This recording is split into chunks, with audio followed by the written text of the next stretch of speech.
Okay, so we have a ton to cover on this call. Before I begin, congratulations to the team, Rocket Pool, for successfully launching the Stone upgrade yesterday. Before we begin, just I want to put that out there. Congrats, as a huge accomplishment. We have a ton to cover. As I mentioned, we'll be starting with the Ribbon Finance covered call vault and the newly allotted Ribbon incentives. After that, we will be jumping into the biweekly update, which covers some pretty substantial stuff. As I mentioned, we had the Redstone upgrade go live, which was pretty monumental, and we talked about why that is a big deal. And then we'll also talk about some pretty big DAO votes that passed with a strong majority. So lots happening in Rocket Pool. So with this covered call vote, I just want to start. What happened? Some people might have noticed on my Twitter, I've been posting some pretty crazy APYs. So Trinov, do you want to walk us through the recent events? Yeah, definitely. Maybe for comparison, maybe I should start off with what you currently can do with your Rocket Pool ETH. So first obvious choice is you can just keep it in your wallet and not do anything, and that's perfectly fine. And then you can't really lend it out, but what you can do is you can deposit into, for example, the Curve Rocket Pool WS pool, or you can deposit into the Balancer pool and earn some APRs there. But like Curve is around 0.1% in CRV emissions, and Balancer is like 1.5%. And then you have Ribbon, uh, where you are selling covered calls. So it's different risk than providing liquidity or just keeping in your wallet. But you are compensated for that extra risk first, and like you're earning the premiums by selling a call, which we do for you on a weekly basis. And then Rocket Pool also recently got some RBN emissions. Currently, it's sitting at around 60%. Uh, no, around like 60% in total for the vault, but the staking yields around 36%. Um, and the reason it's 36% is because there's around like 1 million in Rocket Pool ETH in the vaults, but uh, the the vault also represents around 10% of the emissions in total, which is around 250,000 RBN a week. Right. So So I just wanted uh, to break some numbers down that you mentioned real quick. So the first things you talked about were the other options you have for rETH, mainly being the DEX LPs, Balancer, Uniswap, and those, while a bit on the safer side, offer very small margins for yield. Ribbon Finance, your guys' covered call vault, allows people who are willing to take on a bit more risk. You have to understand options trading a bit, so you're doing this safely. But those willing to take that higher risk can earn considerably more rewards. So you, in the covered call vault, you have sort of like a few different yield sources. You have the yield the covered call generates from premiums. Then you also have this additional 10% RBN inflation that's now been allocated.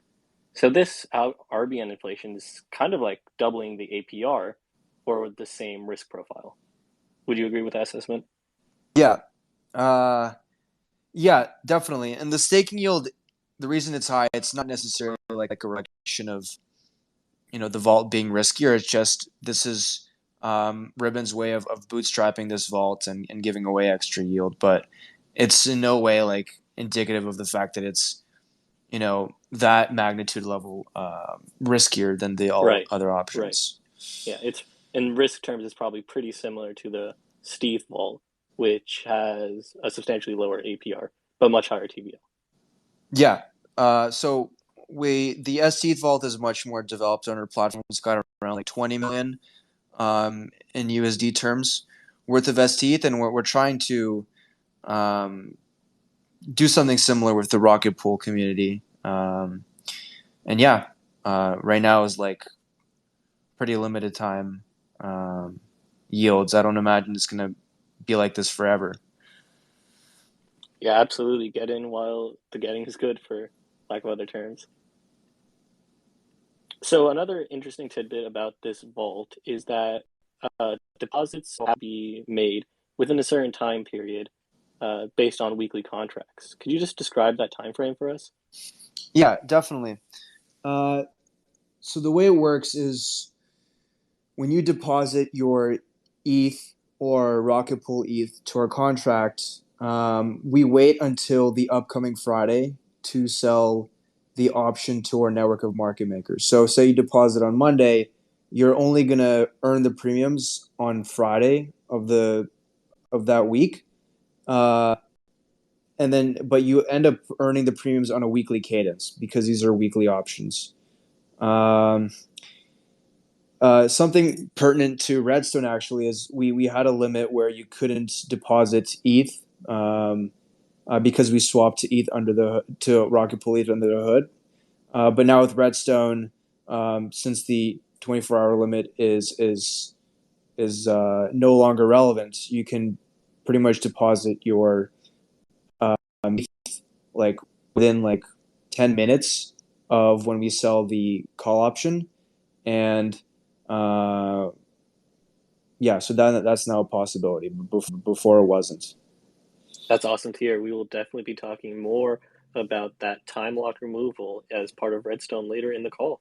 Glad to see it's already being planned for some use. Yep, absolutely.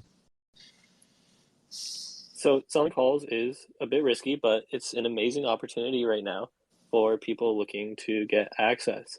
If anyone in the audience has any questions, they feel free to raise your hand, and towards the end of the call, we'll address them, or feel free to send them in trading. So yeah, I would love to see the Ribbon Vault get more traction from the Rock Pool community. Any more thoughts you would like to add?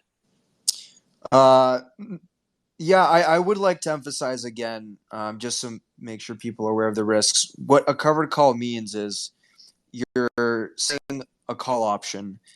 Uh, so you're basically telling the world that I don't think ETH is going to go up drastically within a week. If you think it's not going to go up within a week, you're going to earn the premium, and you know you're not going to lose money. But if you're very bullish on ETH in the short term, you should not be depositing into this vault. Although you can adjust for the ribbon rewards if that still might be a good choice. But The that Ribbon I want to Finance make sure that's explicit. the Ribbon Finance docs do a good job describing the trade-offs of selling covered calls. What I like, the description I like for selling covered calls is that you're selling part of your potential upside. So if you think ETH is going to go up but slowly, you're not you're pretty safe in the covered call vault. But if you think ETH is going to go up very quickly, then you don't want to sell your potential upside. And by if you do sell your potential upside, you essentially limit your gains in USD terms. So if ETH like doubles in the next week, the covered call vault will end up in USD terms still going up as expected, but in ETH terms taking a haircut. Yep, well said. Well, thank you again, Chudna, for coming on with us for this call. If anyone has questions, feel free again to ask or join the Ribbon Finance Discord or Twitter. They have tons of great content. And I'll monitor questions on the Discord as well. Thanks, guys. Thanks, and feel free to stick around as we All move right. on to the Rocket Pool section. So, Darren, it has been a huge week. Do you want to just talk about how that feels? Yeah, it certainly has been. Well, I mean, the run up has been. We've been working on it for a long time, so it's been a big week in terms of kind of the announcements and all that sort of stuff, and getting it out there. It was definitely some weight off our shoulders to kind of have it out there yesterday. But no, it's really exciting to have the kind of features that we've been kind of promoting for the last few months actually out there and being kind of used. So obviously the first rewards period will be on in a couple of days' time. So that's going to be fantastic as well to kind of have that kicking off. And then the following week we're going to have Bellatrix, and then eventually the merge. So then the kind of transaction fees and that sort of thing will be coming through into both the smoothing pool and the fee distributors and that sort of stuff. So yeah, it's exciting. It's exciting. It seems like it's just up only for Rocket Pool node operators right now, even in the midst of a bear market. Yeah, the features that we've put out are the quality of life for node operators, but they also set the stage for the future, kind of post merge future. So yeah, it's definitely we're excited to see everything kind of clicking into place and things being used. So normally we start off the Rocket Pool section by covering some stats about protocol growth. But a different stat I wanted to throw out there for people listening on the call is this one. Since May 2nd, which marked the approximate downturn in the broader market, the Three Arrows capital capitulation. Since that time period, Rocket Pool has grown about 45,000 ETH in TVL, which is compared to 146K by Coinbase and 148K by Lido. So in terms of proportion to the biggest players in the space, since May 2nd, Rocket Pool has been a very major player. Yeah, the kind of I was about to say macro, but it's not really macro, but it is macro. It's kind of everything at the moment. In this kind of dulled market, we're still growing kind of quite well. So yeah, we're kind of happy with kind of the growth. Obviously, with the upcoming kind of incentives, which we'll kind of talk about, that will put some kind of weight on the accelerator for that. But we'll kind of see how that kind of plays out. But yeah, so that'll be really interesting to see, and yeah, will be as you said. I think there's definitely a difference there, and I think half of it is the fact that we've got such a great community that are driving this and getting people in and then that sort of stuff. So I think it's definitely the community is kind of the reason why we're growing consistently. Absolutely. And just one more comparison from earlier. Binance is at 59K. So Rocket Pool is almost onboarding as much ETH in the past since May 2nd as Binance. That incredible numbers. And the community absolutely is a huge part in making that possible. So the Smartnode has had a major release. Version 1.6 is now live, featuring full merge support, which includes a variety of different functionalities and opt-ins, such as Mev Boost, a graffiti wall writer, and yeah, what does this mean to version 1.6 for node operators? I see Joe's not speaking. Normally I would go to Joe to cover this, but Darren, would you like to take a swing? Yeah, sure. So yeah, as you said, 1.6 is merge ready. So if you're a node operator and you haven't upgraded to 1.6 yet, upgrade to 1.6. That will give you the peace of mind that you will be kind of ready to go for the merge. There might be, depending on how the hash rate stuff goes, there might be something else we need to do with the TDD later on, closer to the merge. But 1.6 basically gets you merge ready. So install that, go away, and do it now. No, I'm joking. Yeah, if you want to make sure you're ready for the merge, then install 1.6. Included in that, there's a whole bunch of stuff. I won't go into all of them. Is the release notes are there. But yeah, it includes a lot of great stuff. Yeah, one of those things, just to quickly go into, is Mev Boost. And Rocket Pool put out a statement regarding Mev Boost and its commitment to censorship resistance. So Mev Boost will launch, but it will be in a opt-in situation, given that there will only be, at the current situation, only Flashbots, which is censorship compliant. So we don't want, or Rocket Pool does not want to give the impression that it is favoring censorship resistance. Is that right? Yeah, I mean, yes, it's a complicated area, but essentially we want to make sure that people have a choice when we release MEV Boost, whether they kind of want to use the Flashbots relay, which we know will kind of censor transactions, or whether they'll use a different relay that doesn't censor transactions. I mean, there's also the other angle of kind of ethical and non-ethical, kind of MEV and that sort of stuff.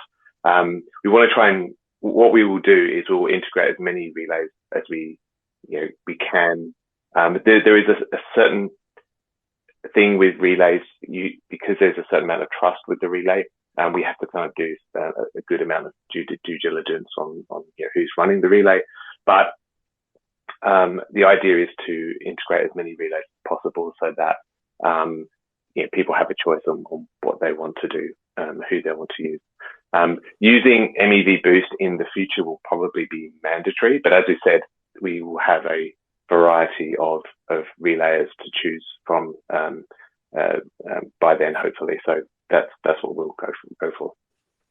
A common thread in most of Rocket Pool's approaches to problems tends to be, it seems, maximizing the user's abilities to operate insofar as it doesn't harm the protocol broadly. So glad to hear that's the stance, and yeah, looking forward to that. Additionally, we have a beta version 1.7 on the Prater testnet that has some experimental stuff going on. So if you want to help the protocol, definitely try to run the beta and report any bugs you find. Yeah, that's got two fantastic things in it. It's got particularly the big one is Lodestar. So Lodestar is actually in that release. So if you want to give a kind of a minority client a go, Lodestar is kind of they've been around for a little while, but they're kind of the new kid on the block. And so we want to get them on Prater, and we want people to run it on Prater so that I would say that running Lodestar on Prater is actually, you're benefiting Ethereum, because that's another client that can get market share and all of that sort of thing, and break up those market shares. So helping out with that testing is really critical for Ethereum. So run Lodestar on Prater if you can. So that's one thing. The other thing that's on there is Nimbus kind of split mode. So Nimbus at the moment can't really have a fallback because it runs the beacon chain and validator processes all in one. And split mode, it's now the same as every other client. So from it actually now supports kind of fallback. So so that's a key kind of element from Nimbus as well. Yeah, fallback in terms of safety adds a lot. So many Nimbus users are going to be very happy to see this be released soon. In terms of R&D, the ODAO is preparing for Redstone, which is now live, and merge. So anything you would like to update about how votes are progressing, or is everything on schedule? Yeah, so we're working with the ODAO. We've been working with them for a little while to the hop from kind of 1.4 to 1.5. It was quite a big jump, because you have to have a pairing of consensus client and execution. Right. Yeah, a pairing. Yeah. And so that was a reasonable jump. So we were just making sure that everyone's on board with 1.5. Actually, 1.51 had an interesting thing because 1.5.1 is using the new RPL price instead of the old RPL price in the price oracle and stuff. So that was kind of something that kind of snuck in there. using RPLv2, the RPLv2 price. And then the last one is making sure that everyone gets onto 1.6. Yes, that's going really well. Everyone's on above 1.5 now, and I think we're about 2/3 or half to 2/3 of the ODAO are on 1.6 now. So they should be going through that. This kind of big thing we're going to be pushing harder kind of this week, obviously, because they don't technically have to be on 1.6, but Bellatrix is next week, so we want to. They don't. I think you need to be on 1.6 for the merge. Right. But we want everyone onto 1.6 before Bellatrix, so we'll kind of push quite hard this week to make sure that everyone gets over the line.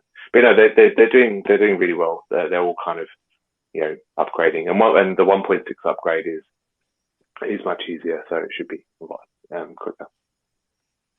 Perfect. And for those listening who might not be super familiar with the protocol, the ODAO serves a critical role in making sure that some of the more trusted elements of the protocol are functioning smoothly. As such, there are some big names in the ecosystem like Etherscan, like Blockdaemon, and so on. So that's awesome that we have such big names, but as Langers, I'm sure, is getting to know, making sure that they stay updated can be a hassle. So moving on, the staking as a service platform, much talked about for hopefully the future Atlas upgrade, is continued development. It seems it's now moved on to the unit testing phase. Anything you can share about recent progress on that? Yeah, so we've been kind of working through the staking as a service stuff. We're pretty much ready to do our internal deployment to Gorelli. We're going to do like an internal deployment to Gorelli, and then we can start building out the Smartnode and kind of some website support for the staking as a service stuff. So that's the next kind of phase. And yeah, so that's what we're up to at the moment. Great to see that moving on to Gorelli soon. So it seems like most of the features are largely locked at the moment. Yeah, well, so there was two features. Well, it's one feature actually. This kind of buyout sellout thing, kind of feature, which the last week we've kind of struggled with. We've kind of figured out some edge cases that is going to make it very difficult for us to do those features. So we're going to work with Noah and that sort of thing to kind of on those, on communicating that stuff out to them. But yeah, the buyout sellout stuff, we've kind of hit a couple of snags, and I'm not sure whether we'll be able to get those particular features in. So the buyout sellout is essentially that being able to, so if you're like an ETH provider, an ETH collateral provider, you could, and you want to liquidate your position in that supernode. I'm saying a lot of technical things here because right. Don't worry. You have to give a lot of context. But it's essentially, it's a way for them to sell out their position and for somebody else to take it over. And we've kind of figured out there's a few unfortunate edge cases where it's gonna. We don't think we're going to be able to do that. But so it would mean that the supernodes are more term based rather than. What the buyout sellout does is it makes it more perpetual. You can have people come in and out, whereas with how it is at the moment, it's kind of more term based. So it's like you kind of lock in for like 2 years or something. So there's still some kind of product development and conversations to have under the hood. I think, but we can work with the stakeholders on that. There's a few different stakeholders that we're working with on the design for the staking as a service platform. For those not familiar with the platform being discussed, Rocket Pool currently is designed for individual node operators in a very trust minimized fashion. However, the staking as a service platform aims to open new, highly varied opportunities where you can have these super nodes who manage different node operators and the collateral and different products that they use. it allows a separation between the node operator entity, the collateral and financial products, and the management of the entire complex.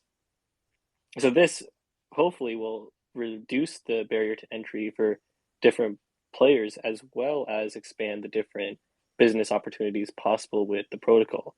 So unfortunately, it seems like it will not be able to be done in a time perpetual format, but might be a case-by-case contract style at launch.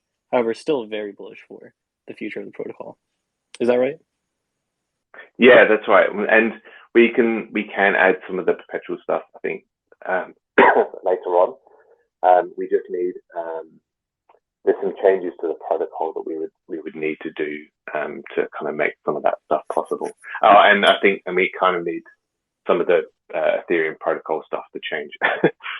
But that's kind of we can actually kind of phase it out a little bit, I think. Perfect. So on the next topic, this threw me off a little bit on the update, the rETH APR integration options. Did you mean the Redstone upgrade, or is there something more here? No. So we've actually had quite a lot of requests for like a way for the rETH APR to get the rETH APR, and we're doing it on kind of the website as well, but we want to kind of open it up to other people. So we're working on adding it to like the subgraph. We've got like there's a community subgraph. We're working with Data Nexus or Derek on kind of using that more and incorporating the rETH APR stuff into that, and having like a proper kind of integration path with the graph instead of because that one option is for us to have like an endpoint that people can pull the APR from, but then it doesn't quite fit our philosophy of being a decentralized, DAO type arrangement. So whereas the graph actually works a lot better from that perspective. So that's why we're kind of going down that route. So the idea there is to offer up like an rETH APR, I guess a feed or an endpoint where people can get that. Yeah, this is awesome to hear. Just today in the Discord, or sorry, yesterday, we had someone from Masari asking about different ways to find data about the protocol, including APR over time. So yeah, the more ability to create educational materials or get information into the community's hand, definitely good. Yeah, I mean, we've got some really great community projects that already surface a lot of this information, but from an integration perspective, we don't really have anything properly in place. So from a community perspective, we've got obviously Rocket Scan, and we've got the Twitter bot that goes out, which is really good. And then in Discord, we've got the Invis's bots as well. But from an integration, we wanted kind of something from the integration perspective. So that's why we're kind of pushing to get the graph, to bulk out the graph with this piece of information. Great, awesome, thanks. So on the stake website, we now have a clear minikube functionality. This is going to be nice, given that the current problem whenever someone makes a large deposit is it required someone to voluntarily clear the queue out, essentially make small deposits to then push the queue forward. So how is this queue clear option going to function? If I'm honest, this is probably more of a shortcut for the team. So it's so that the team can do it more often, as well as a lot of the community jump on it very quickly, which is great. But it's so that it makes it easier for the team to actually execute that and so that's done. There's also some really great suggestions about how we potentially improve that situation. there's some great proposals on the governance forum for that. So I think it's Valdorf may have posted one, and so we are actually looking at that to incorporate that into Atlas if we can, or a further release, so that we can kind of improve that situation. It's not the most ideal, but at least with this kind of functionality, means the team can kind of jump on there and clear some of those queues as well. Yeah, good to hear. I believe it was Pedris who would often jump in there and try to clear the queue very quickly. So yeah. Happy to see progress on that front. Moving on to the last major topic, and probably the topic of R&D, is that Redstone is now live and has some pretty important features unlocked. Now, if you've been following these Twitter Spaces for some time now, you will have heard these ideas floated and discussed and now implemented.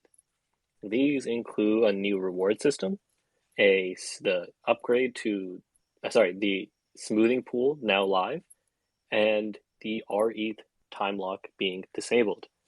So let's go through these in order. The new RPL reward system is now in place, which means users no longer have to claim their RPL inflation rewards each month. They can allow the rewards to roll over month over month. And when they do go to claim those rewards, the cost for claim has dropped dramatically. Do you happen to, I know I asked you yesterday, I'm not sure you were able to find them, but the gas reduction size is pretty substantial. Do you have any idea about how substantial? I don't exactly.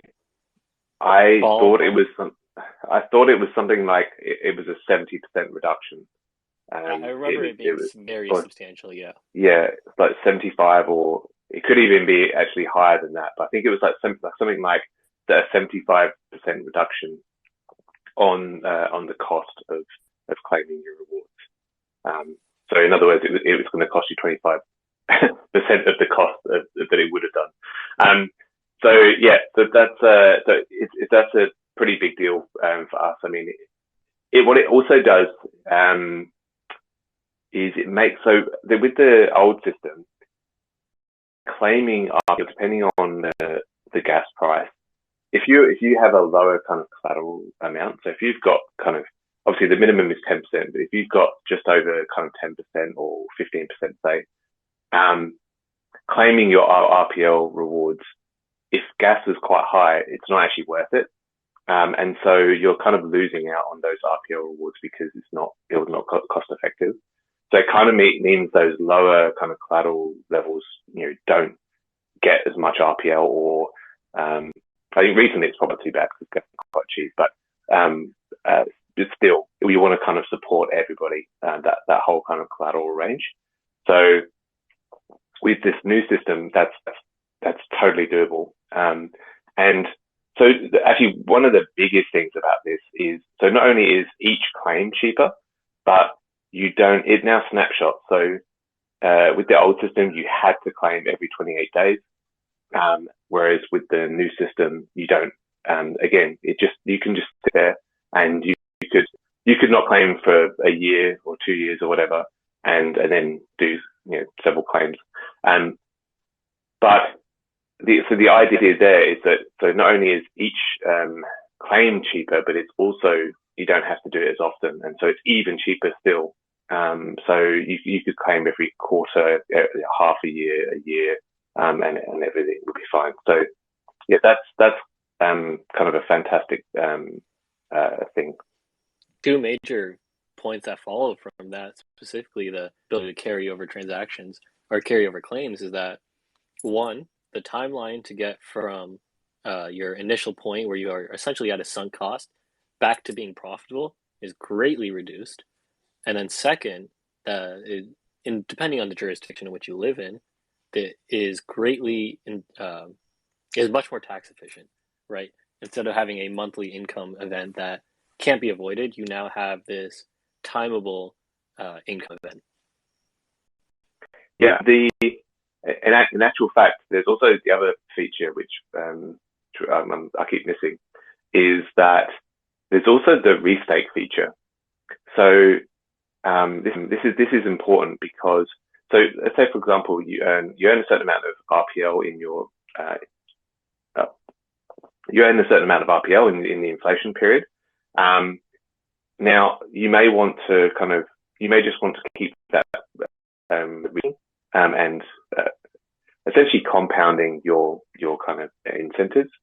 So there's now a built-in restake feature within the protocol, so you don't actually need to take ownership of that. And then it's an odd thing at the moment because you have to it goes to your withdrawal address, then you have to transfer it to your node, and then you have to restake it, and all of that takes transactions, and you're kind of taking possession of it as well. So depending on your jurisdiction. Whereas with this, what you can actually do is you just call restake. You tell the protocol how much you want to restake, and then it will just restake it automatically, and then give you the rest. Now you might want to restake all of it, and then all of it goes in, or you might want to do half of it or whatever. So that's all possible now with the new system. A lot more flexibility for the user. That's right. Awesome. That's right. Exactly. And then cheaper in terms of gas transactions as well, because you're just restaking. You're not having to kind of pass it around. Less chance of error as well. Yeah. Awesome. So the reward system, a lot to take in, but if you are a node operator, it's definitely a lot of good things coming your way. And now, before we move on to the smoothing pool, we've had a request coming out of trading to cover a bit of an under the hood upgrade that has come with Redstone, and that is the inclusion of stake on behalf of.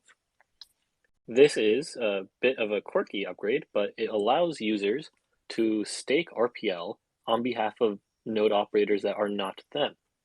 So on the surface, that might be a bit confusing. Why would you want to stake RPL for someone else? You're essentially giving RPL away. But in the context of certain applications, such as the future staking as a service platform, or even before them, certain organizations like the Node Operator Association, or Contract between Marco Barco and Patricio, they now have a new tool in their toolkit to sort of craft scenarios around it. Do you want to talk a little bit about the stake on behalf feature? Yeah. So originally it was kind of a quality of life thing for node operators, where again it would enable you to, if you had RPL in another wallet, it wasn't on your node, you could use this kind of stake on behalf of functionality to actually just stake it directly from that account, rather than having to transfer it to your node and then going on your node and then staking it from there. So it is kind of like a convenience thing from that perspective. But in actual fact, it opens up a lot of different applications. Now, some of the platform as a service stuff that kind of is kind of like this on steroids. So that's much more powerful in terms of in other ways. But what the stake on behalf of allows is, it actually allows kind of quite simple protocol integrations as well. So it means that RPL can be staked on a node. Now it depends on how the withdrawal address is set. So you can, so the withdrawal address could be set to a contract. And if the withdrawal address is set to a contract, then it means that you can have a split of contract essentially there that sends RPL to one place and ETH to another place. So that whole kind of thing of somebody supplying the ETH side and somebody else supplying the RPL side, that's all possible with that. And so now the protocol supports that kind of natively, as opposed to currently previously, sorry, now we're live. Previously when it was a lot harder to kind of have that situation. So, because you would have to, previously you would have had to have given the RPL to the node operator for them to stake it, whereas now you don't. Now you can send it directly from the other address. So yeah, so there's definitely some some cool things around protocol and stuff for that. We have a follow-up question coming out of trading. How do reward claims work for someone who's staked on behalf of? Where do those rewards go? So they go to the withdrawal credential. So that's why if you're doing like a third party arrangement or like a kind of a partnership arrangement, then the withdrawal credential should be like a splitter contract, because you need to be able to kind of split the RPL and the ETH. Right, so it becomes economically viable for both parties, for the person to want to stake RPL in the first place. Yes, that's right. Yeah. Oh, yeah, and it means the custody chain is all you hold the custody chain, because only the person who is the RPL provider is able to access the RPL. In terms of that. Awesome. So moving on now to the smoothing pool. This is another major upgrade in terms of quality of life, and one which I got a little bit wrong on Twitter. So I incorrectly stated that the smoothing pool would smooth out all earnings that the validator earned. And this, I later found out, was incorrect. Would you like to specify exactly how the smoothing pool works? Yeah, so the nuance is hard. Right. Yeah. Very easy to mess up here. Yeah, so there are two separate things. Okay, so there are beacon chain rewards. Okay, and beacon chain rewards are so when you attest to a block, there's like this attestation duty that a validator does. When you attest to a block, you get a small payment for that. When you do like think committees, you get payment for that. And when you propose a block, you get like a block reward. Now, those three payments from are kind of beacon chain payments, and they stay on the beacon chain. And they stay on the beacon chain for now. Later on, they'll come back, but at the moment they stay on the beacon chain. And so essentially your balance just increases over time. So you'll because on the beacon chain there are no withdrawals at the moment. Now,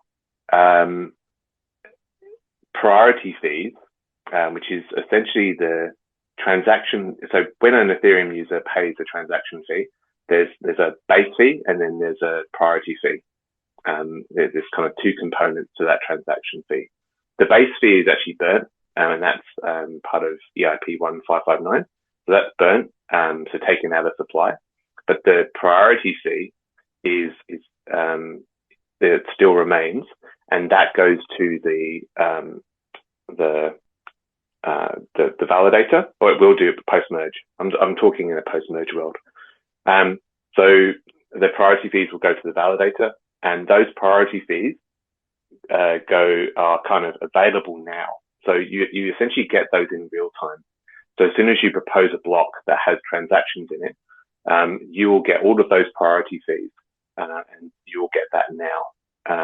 So essentially everything within the block. But actually, yeah, that's probably the best way of thinking about it, is everything outside of the block, is locked on the beacon chain, but everything inside the block, so from a transaction perspective, you actually get now. So when you propose a block, you get those priority fees, all those accumulated or summed up priority fees. If you're kind of participating in MEV, you'll also get the MEV for that block as well. And that is available now as well. So that happens in real time because it happens within the block. And so those two things are the things that, and the reason why, there's two reasons why the smoothing, okay, I should probably start from the beginning. Now, they happen now. So at the moment, if you're not in the smoothing pool, that goes to a thing called a fee distributor, and then you can then claim those rewards. Okay.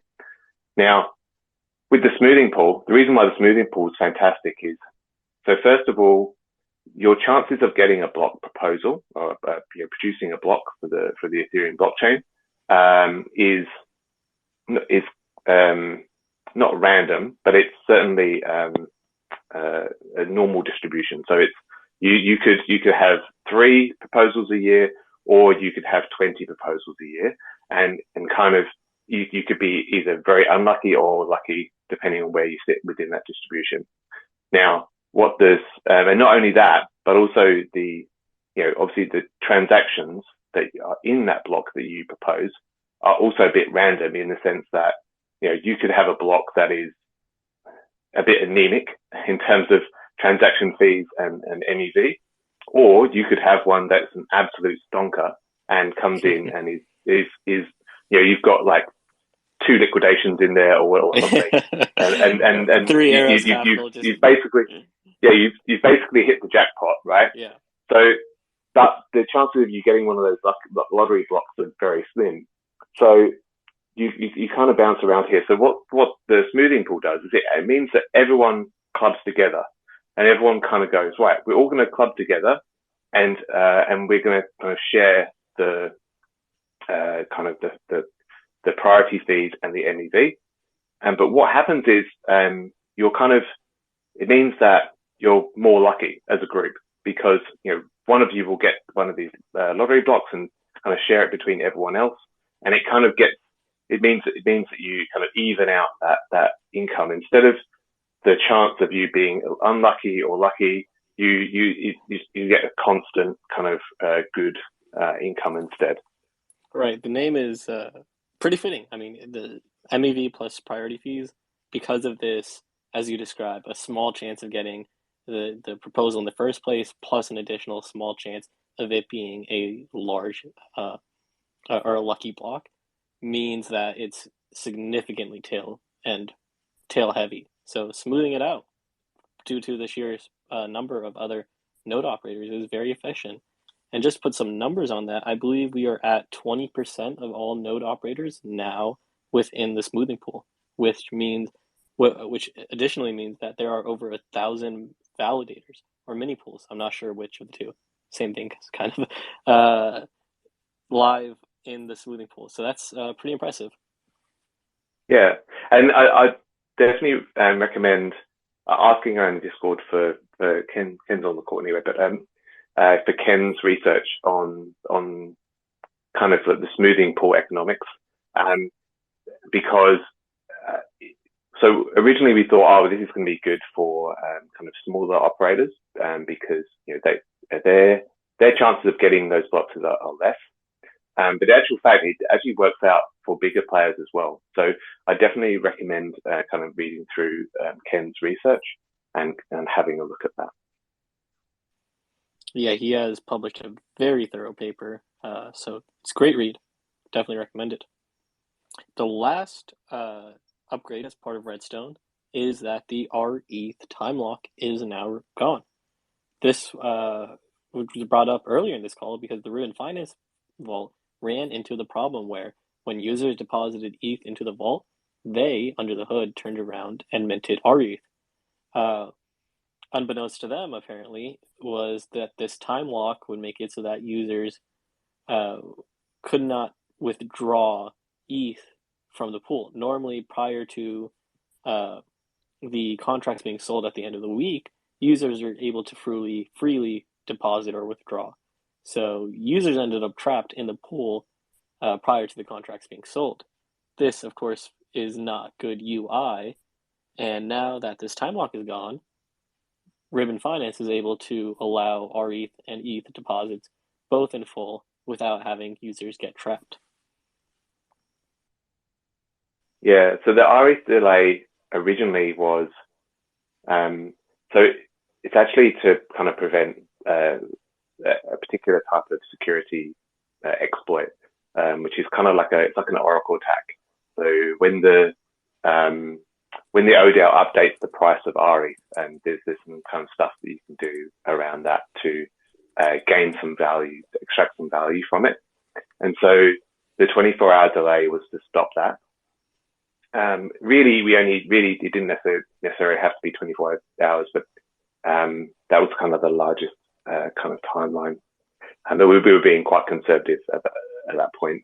I think we thought it was a good kind of solution to the problem, but it certainly had some negative effects. So integrations were harder, particularly smart contract integrations are definitely harder with that, and also from a UX perspective. So we actually had loads of stuff with the curve pool when people were minting rETH and then wanting to kind of move it to the curve pool, but then couldn't.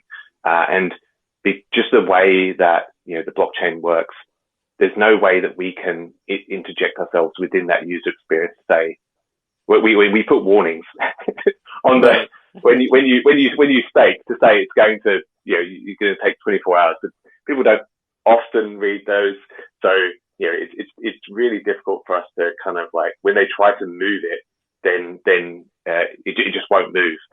And so we can't really interject ourselves into that user experience. So we're really glad to be able to. We looked through it and found it. Well, actually, Noshua raised a really good kind of solution to the problem, and so that's a great solution to the problem. It gets rid of it fixes the exploit, so it's no longer kind of relevant from that perspective. You won't kind of be able to extract any value from the exploit. And it means that we don't have to have the lock. So it's fantastic for user experience just generally, but it also does make integration so much easier. So hopefully it'll be we'll start a golden age of integrations for rETH. I imagine that there have been some. I personally have talked to some protocols / groups who have pointedly stated that the time lock was a problem. So that now that Rocket Pool no longer has this time lock, I imagine a lot of doors will suddenly start to open. So moving on to governance. And just generally, actually, that feeds into that's a good segue into the governance. But so that was and we're still seeing that's the community coming up with discussing, talking through, getting to know the code, and proposing solutions that that we kind of like assess them and go, actually no, that works really well. And we get that all the time. There's such good, so many great proposals out there. Some we have to kind of assess the feasibility of and that sort of thing. But there's some fantastic proposals coming out of the community now. There's definitely some great minds within the community that are raising those proposals and championing them and then we're kind of putting them into action.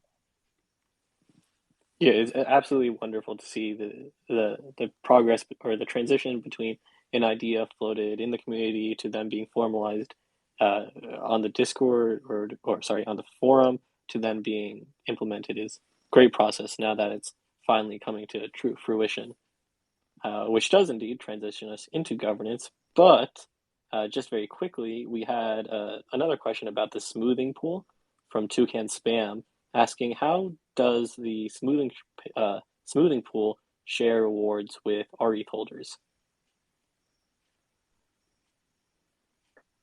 So the smoothing pool, I will need to double check. Actually, that's it.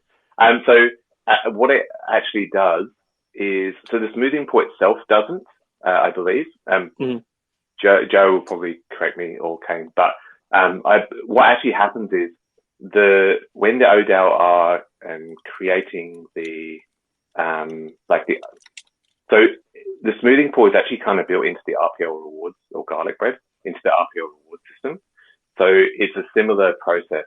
So what actually happens is when the ODAO creates this kind of Merkle tree of all the rewards, the smoothing pool is kind of included in that. And part of the, I believe the part that belongs to rETH holders is actually kind of like cordoned off within the tree, and then it's able to kind of be sent to the deposit pool or sent to the rETH contract actually. So I think that's how it works, but I might have got that slightly wonky. We'll see if we can get if Toucan Spam wants further clarification. We could follow that up in the Discord. Yeah. So moving on now to governance. The first vote, one of the first proposals that we managed to get through was that the deposit pool was increased. This was the first snapshot vote and passed with 99% approval. I don't know who that 1% disagreed with increasing the deposit pool was, but I would love to hear why they thought that was bad. That vote went very smoothly and sort of set the stage up for the following trio of fairly major votes. These votes included the PDAO budget allocation, the Incentive Management Committee charter, and the memberships for that group. So these three votes sort of represent the culmination of perhaps several months of ongoing discussion within the Discord, within the forum, about how to financially allocate the inflation that the PDAO gets, and then further how to manage that inflation. Do you want to talk a bit about how that progress has, or how that has gone, and just the progress to this point? Yeah, and I think one of the things that's kind of happening in the background as well is that we're also kind of formulating, how these governance proposals get through. Do you know what I mean? Or kind of get put together, get raised, get formalized, get voted on.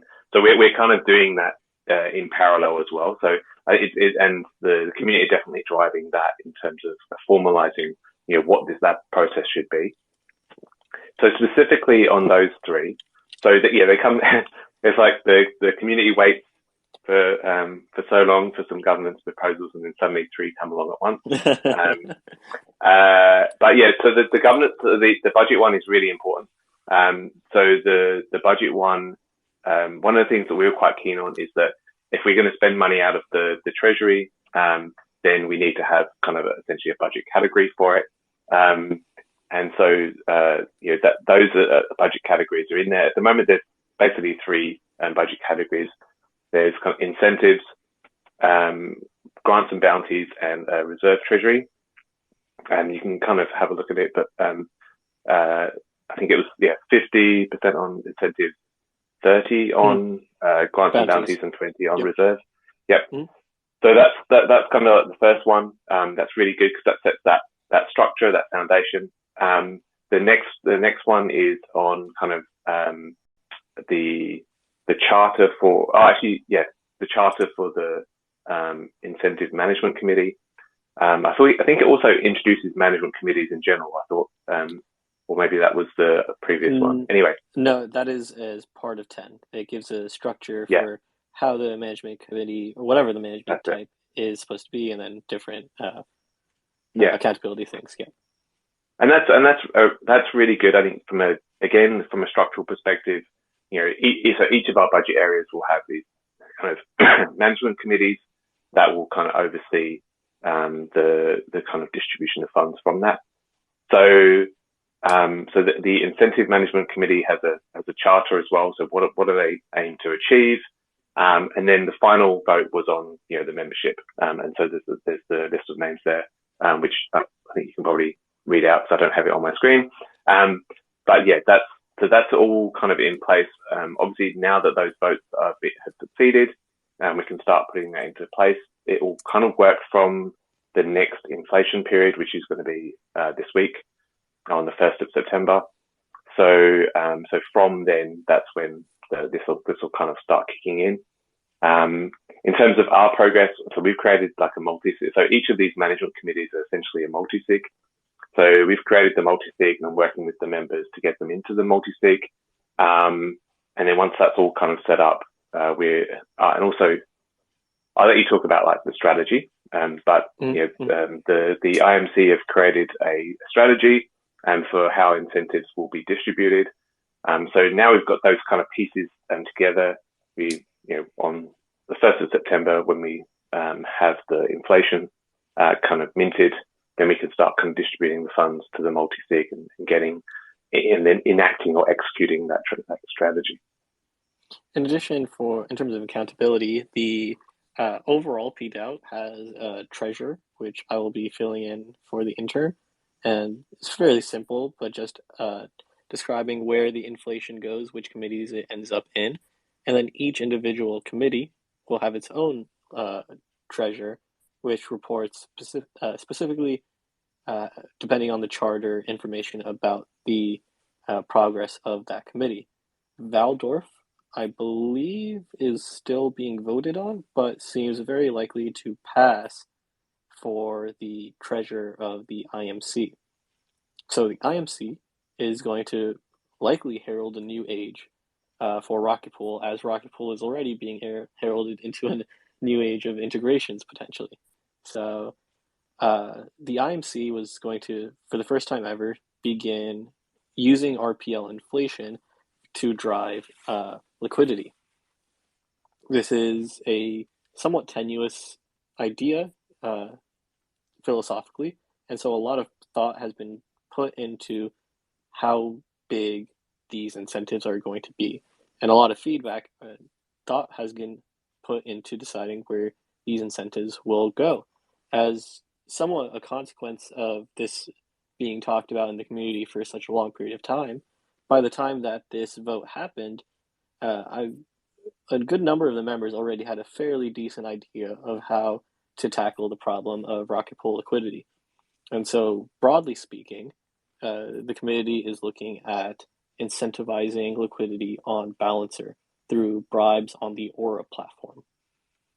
Similar to the Curve ecosystem, where you can buy Curve inflation through the Convex and Vodium protocols, with the Aura system, because it is somewhat new or relatively new, their bribing ecosystem is more efficient. And so by bribing through Aura to get more liquidity on Balancer, per dollar spent in Rocket Pool tokens, we're getting a higher quote-unquote bang for our buck. So the majority of RPL inflation is likely going to go into that ecosystem. And this is pretty fortuitous, given that Optimism, those tokens, if you've been following along with that, are likely also to go into the Balancer ecosystem. So on both L1 and L2, it seems Balancer is going to get a lot of rETH liquidity. Additionally, as sort of the minority allocations within the inflation, we are considering concentrated Uniswap liquidity. The X token team posted a proposal quite a bit ago about a trial period, and they recently just posted again, and this is being discussed. So if you want to talk more, or learn more about this process or have ideas, definitely chat in the rETH Liquidity Incentives Discord channel or comment on the forum post. I believe Waldorf is going to be uploading the budget proposal as per the treasurer mandated accountability rules 1 week before the inflation. And so the entire community will have a period of time to look over how the inflation is going to be spent before and decide essentially if a vote is necessary. So this process is designed to enable the PDAO to step in and stop us if necessary. Yeah, I think that the budget is actually up. It's on the DAO forum. So yeah, take a look and kind of provide feedback and that sort of thing. There's already been some feedback and that sort of stuff. So that's great.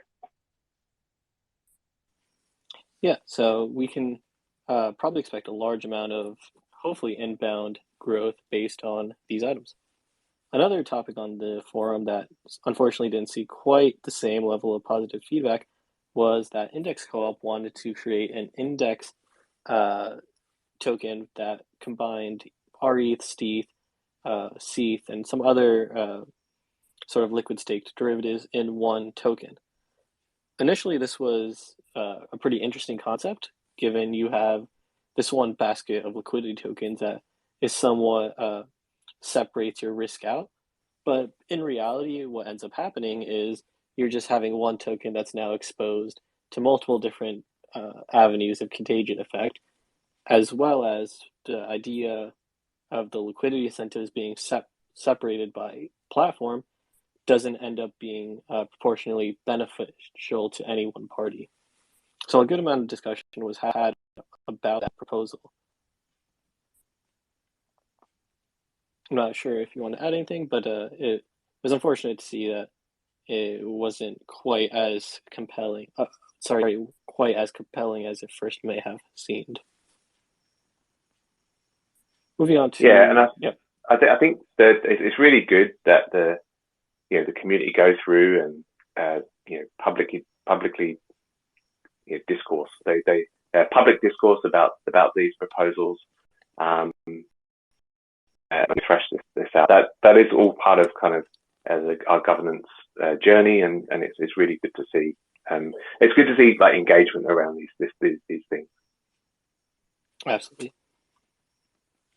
So Forta raised a governance proposal for proactive security monitoring of the Rocket Pool protocol.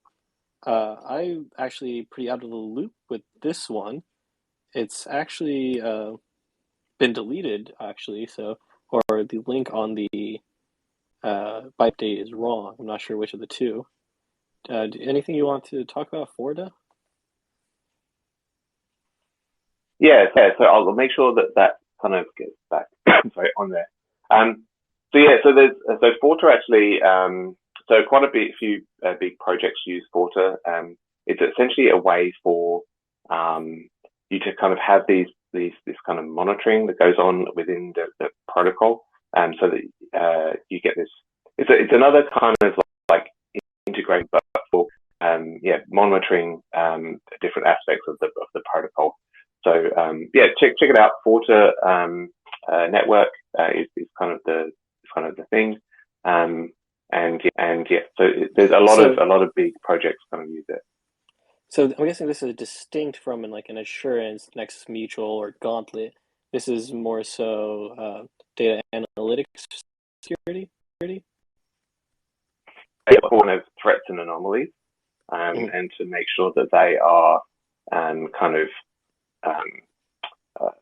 you get kind of real-time information on these threats and anomalies. I think one of the key things actually is because as everyone kind of knows, so DeFi is like a tangled web of of lots of different right. things. So what kind of Forta does is it kind of sits across and makes sure that these kind of threats and anomalies are kind of surfaced, so that protocols can kind of act and respond, and respond to different threats and anomalies. I'm curious if you know, would Forta recognize if a protocol was undergoing a DNS hijack attack, like if a front end was being redirected to a malicious one, like we saw with Ribbon Finance? I'm not sure actually. I thought it was more on chain based, okay. Rather than yeah. But I'm not 100% sure. It may do. I haven't looked at it from that perspective. I've more looked at it from like the smart contract kind of perspective. Definitely good for us to get more security where we can. Another integration that is still somewhat being slow rolled, unfortunately, is MakerDAO. They did delay our integration because of the Redstone upgrade, which is now live. So hopefully the vote will still go on, the executive vote, for mid-September. I'll follow up kind of through the back channel on that to kind of make sure that that's going ahead. But that's the update that I've kind of heard, is that it's going to be mid-September. We'll kind of see.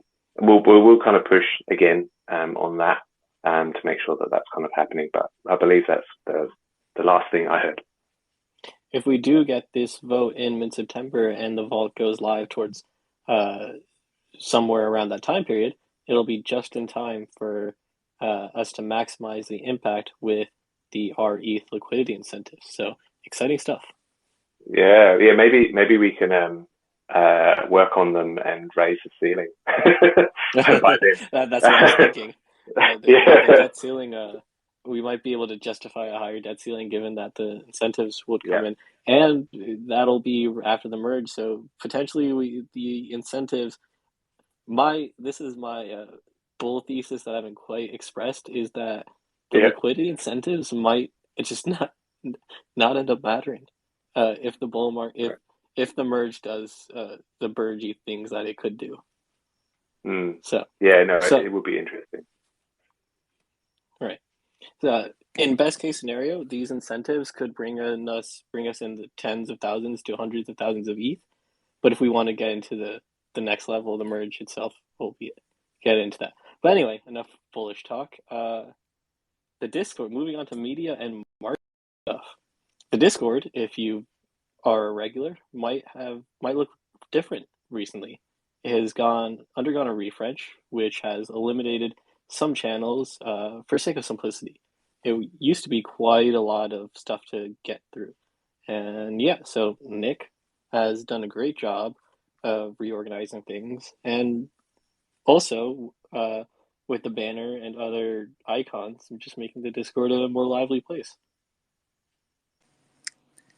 Yeah, I think all that said, while it's not mentioned on the Biweekly, obviously the main goal of this whole exercise was to get trading up the list of the channels. Right where But it belongs. yeah, exactly. But yeah, not a whole lot of changes in terms of the rest of the channels, but a little bit of consolidation with some of the channels that perhaps weren't used so frequently combined into a single source. So yeah, hopefully for those of us who are a little bit newer to the Discord or for new joiners in the coming weeks and months, it'll be a little bit easier for them to navigate around and find out what they need. Absolutely. The highlight of this fortnight in terms of marketing, of course, is that we had our first official Rocket Pool Shoey. If you missed it, we had a Redstone launch party hosted by ETHstaker, in which our very own Nick Ashley Maverick did the first ever Shoey. It was a glorious moment. I just want to say thank you for getting out there and doing that, Nick. It was actually not quite as bad as I had expected.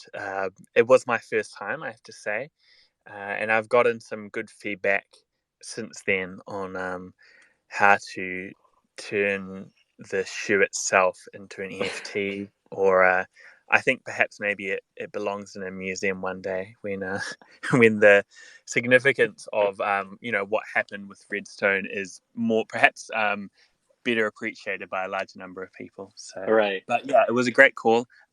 Great to be hosted by the ETHstaker guys, and I think it was as I said on that call, it was kind of like Rocket Pool's merge moment, right? Obviously, we have the merge itself to go, but now the protocol is prepared and ready for that event. And by the sounds of things, it went pretty smoothly, at least as smoothly as you could expect for an upgrade of such significance, right? That's been worked towards for months, if not years.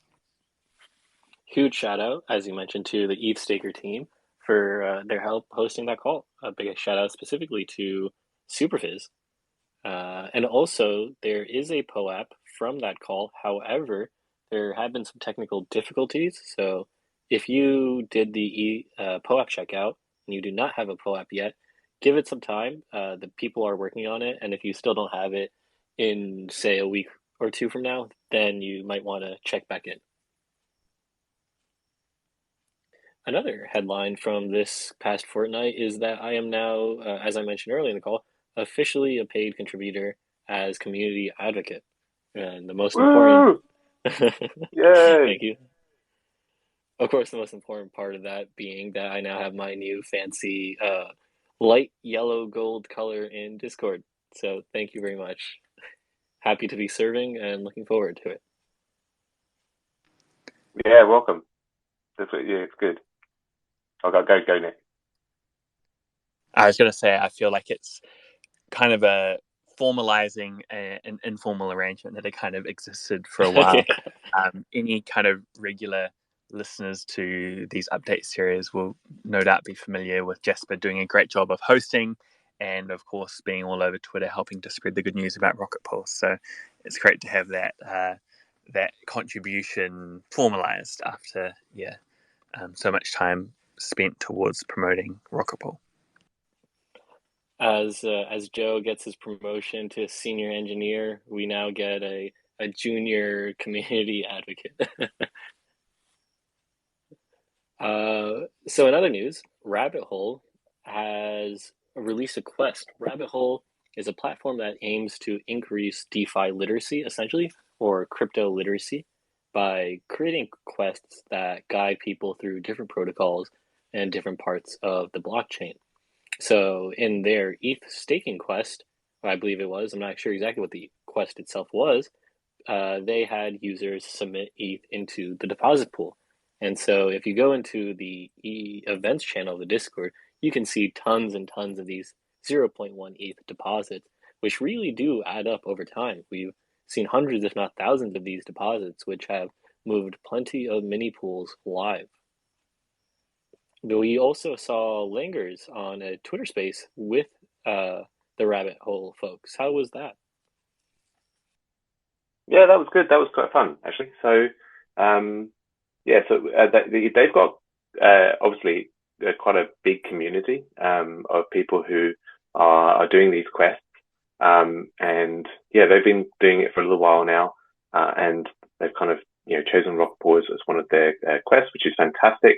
As you said, it was quite a big surprise to I think probably both both Nick and I about the kind of the amount of those coming in. So yeah, it was really good. I know it was a good call. We went through kind of the basics of Rocket Pool, but also a little bit more in depth in terms of some of the stuff that we were releasing in Redstone as well. So it was a really good call. I'd just add to that, the quest has now officially ended, I believe. But yeah, as Darren said, a great turnout, certainly well exceeded my expectations. There should be, I believe, a recording of that Twitter space available on the Rabbit Hole Twitter account. But yeah, the two protocols are definitely very much aligned in terms of their values and promoting DeFi and the decentralized emphasis of DeFi, right? If anyone's still a bit uncertain about all those deposits that show up in the events log, what you can do is go to the trading channel and ask Invis, and he'll help you out with some clarity on that. Yeah, make sure to ask him, and then when he answers, make sure to ask him a few more times, just for clarity. Yeah, trust but verify, right? So definitely better to be safe than sorry. So that was not the only Twitter space Langers was a part of in this past fortnight. We also saw a pretty interesting one in which both Dave and Langers were on a panel with Vasily and Izzy from Lido Finance on a Twitter space hosted by the SSV network, which was it was hosted by SSV network, but the actual host person was, I believe, our good friend Sassel. So a lot of big minds coming together to make this panel possible, and I highly recommend checking out. I watched it, and it was really awesome. Yeah, it was a great listen, and again, I believe that recording is available on the SSV Twitter account. I guess I might be biased, but listening in, I thought Darren and Dave did a great job communicating what Rocket Pool is all about. So second what Jasper said and highly recommend it as a listen to anyone, whether you're new to the protocol or you're across all the aspects. It's still a great listen. Yeah, it was definitely kind of a meaty kind of interview. Anthony Anthony doesn't necessarily he pulls the punches. He knows what he's talking about, so he's definitely going to interview you quite in depthly. But yeah, it was definitely a meaty interview, and as you said, it's well worth watching or listening to. I only feel bad that he only had an hour in which to ask you questions. That is a dream lineup, I must say. Yeah, I reckon he could have gone on for a lot longer. Absolutely. We also saw some cool media coverage of Rocket Pool in the Defiant and from Masari. So these have both been somewhat ongoing pieces, as Masari has been talking to members of the community to develop more content moving forward. So cool content coming out of them. Yeah. So in actual fact, there will be So I'm talking to their analysts, but there will actually be like a proper report coming out about Rocket Pool I think it's like within the next couple of months, or kind of and it's kind of scheduled for the last quarter. So I'm not quite sure when it's going to come out, but it looks like they're moving on it quite quickly, because obviously their analyst is all over it. So I'll be talking to them this week to kind of fill in any blanks they've got. And I think they're going to speak to Maso as well about some of the stuff. So so that'll be really good. We'll kind of fill them in, and there'll be like a kind of formal report from them. And so that'll be really good. Yeah, and the Defiant, we've got quite a good relationship with the Defiant. That they are kind of watching what we're doing quite well. So and they're very responsive to the stuff that goes on with Rocket Pool. So that's been really good.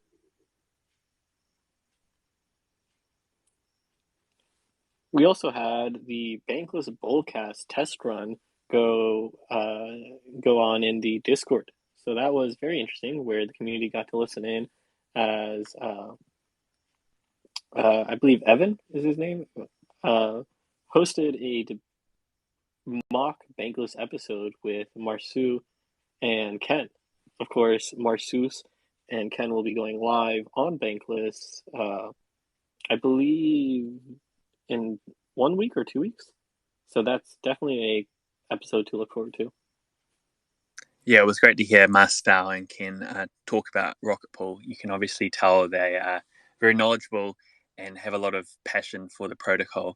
I know the official bullcast itself is some awful time for me, as usual. It's like 4:45 a.m. on a Saturday, so that makes it 4:45 p.m. UTC on Friday, or I guess midday-ish for the Americans.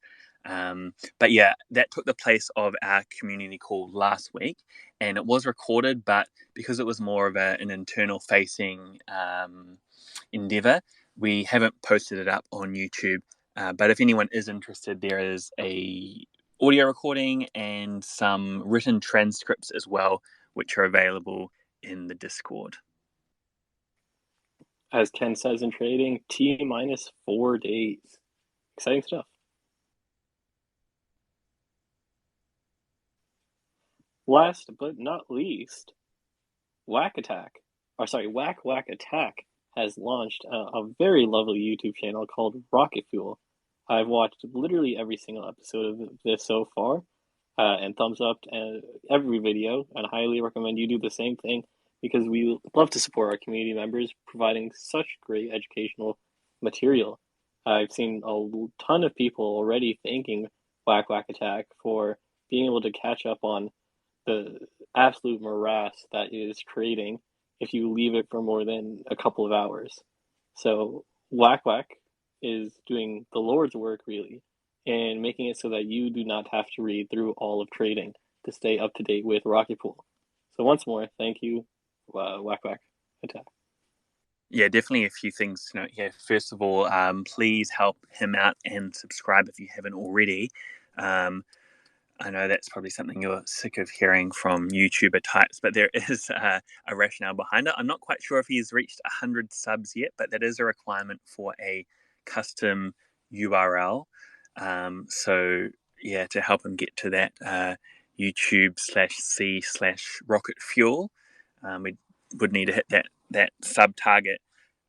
In addition, I have to say, very, very surprised by the stamina there. Producing daily content, in front of a camera like that, couldn't be easy. At least it wouldn't be easy for me, that's for sure. And as you mentioned, Jasper, there is a lot of content to get through, and it's particularly helpful for me. It usually comes out in my morning, so anything that might get missed overnight, or for my overnight, is usually picked up in each daily episode of Rocket Fuel. So really can't encourage people enough to check that out.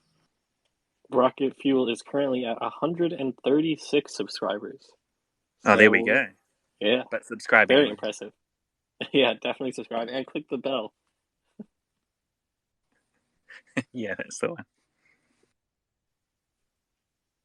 So that about wraps up today's call. It was a long one, an hour and a half, but we had a hell of a lot to cover.